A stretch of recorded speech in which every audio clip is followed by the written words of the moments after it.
की देखरेख करते हैं उन्हीं के भाई रणवीर सिंह आर्य जी, उन्हीं के छोटे भ्राता महावीर सिंह आर्य जी, और हमारे बीच में जो बहुत ही वैदिक सिद्धांतों को जानने वाले सागर आर्य जी, अशोक आर्य जी, बाबूराम आर्य जी, और हमारे मैं कह रहा था कि चिरोड़ी साहेब बंसल बनने की बंसल तो बढ़िया होते हैं बैसले, चिरोड़ी से बैसले जी, क्योंकि नेवला से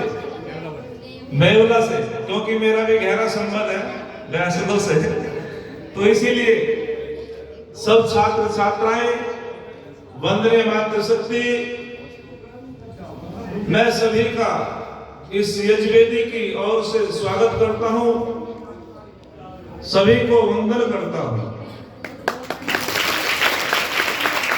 आर्य जगत के युवा भजनोपदेशक हमारा बेटा संदीप आर्य जी, उन्हीं के सहयोगी जो संगति कर रहे हैं, मैं सभी का स्वागत वंदन करता हूं।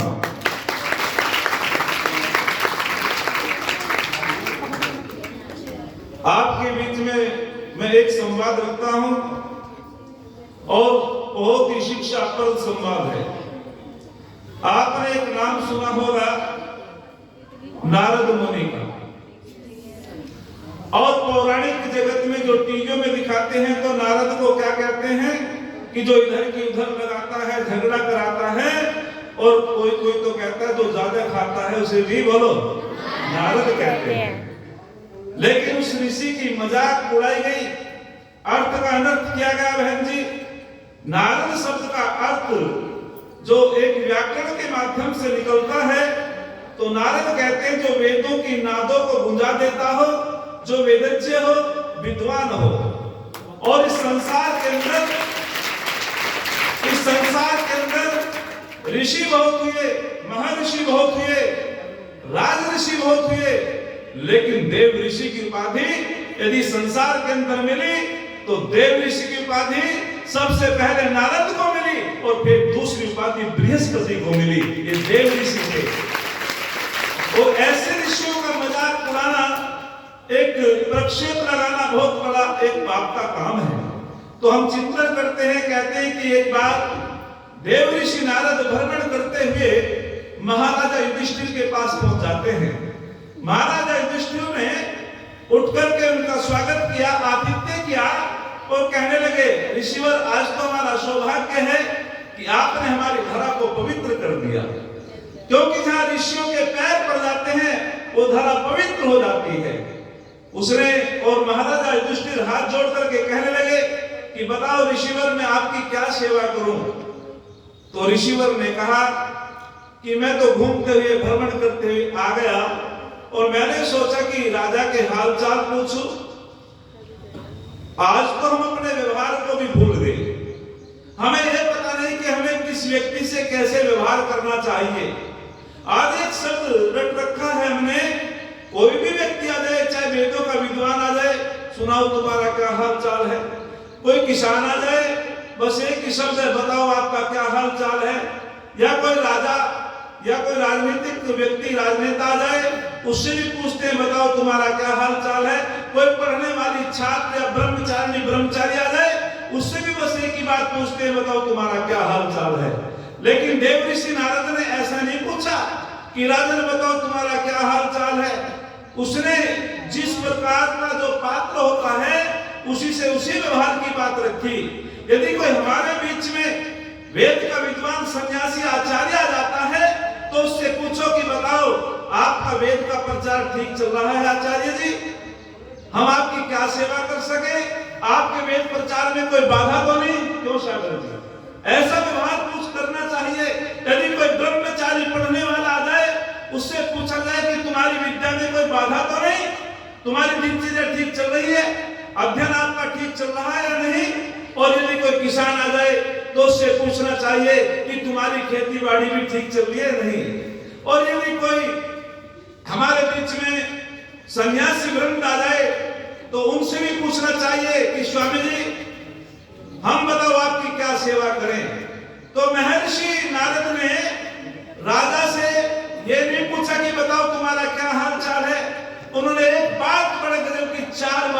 पूछी और सबसे पहली बातें पूछी, जरा जोड़ने का प्रयास करेंगे, क्योंकि संगीत में और गद्य शैली में बड़ा अंतर होता है।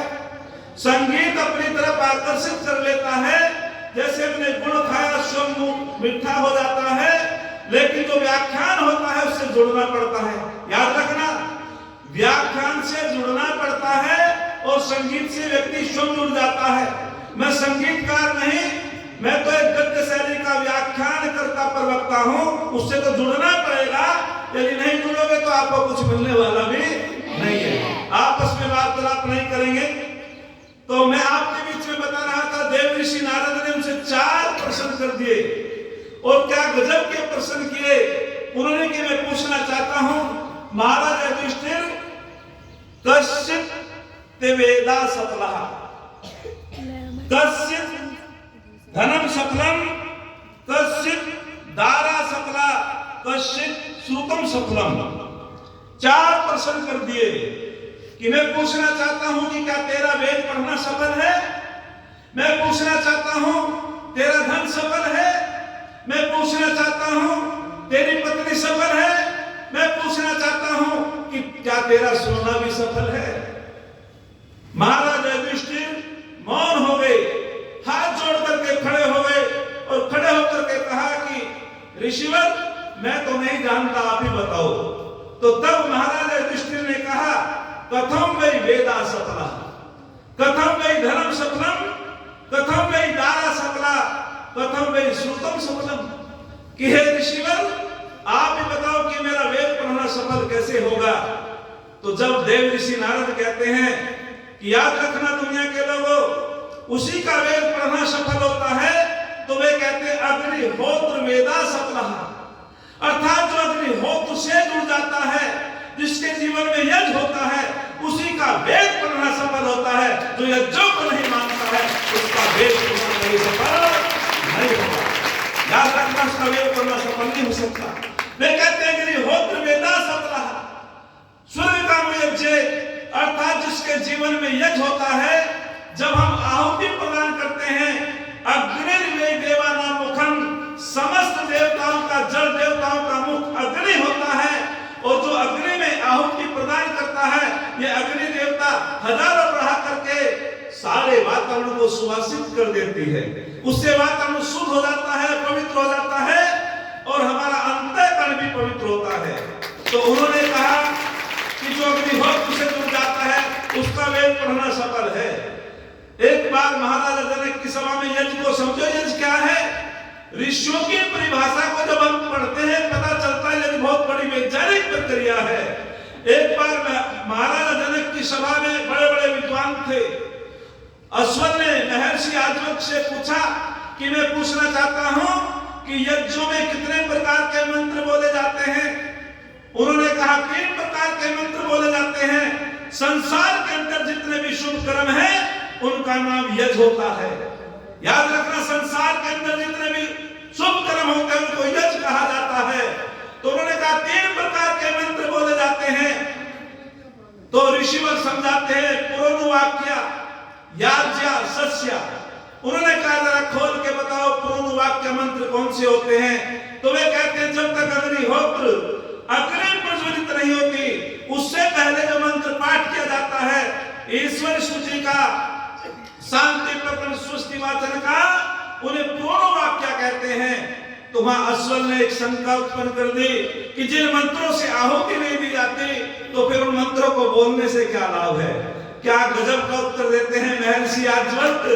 वे कहते हैं कि सुनो, जिस प्रकार से किसान अपने खेत को तैयार कर लेता है बीज बोने से पहले, जैसे किसान उसकी जुताई करके पाटा लगा करके खेत में बीज योग्य बना लेता है, ठीक उसी प्रकार से यजमान आहुति देने से पहले अपनी हृदय रूपी भूमि को तैयार कर लेता है यज्ञ के लिए। इसका नाम होता है यज्ञ। और फिर कहा याज्ञा, याज्ञ कहते हैं जिनसे आहुति दी जाती है, और सस्या, जिन मंत्रों से आशीर्वाद दिया जाता है। यज्ञ एक बहुत वैज्ञानिक प्रक्रिया होती है। यज्ञ को हमें समझना चाहिए। तो मैंने आपके बीच में कहा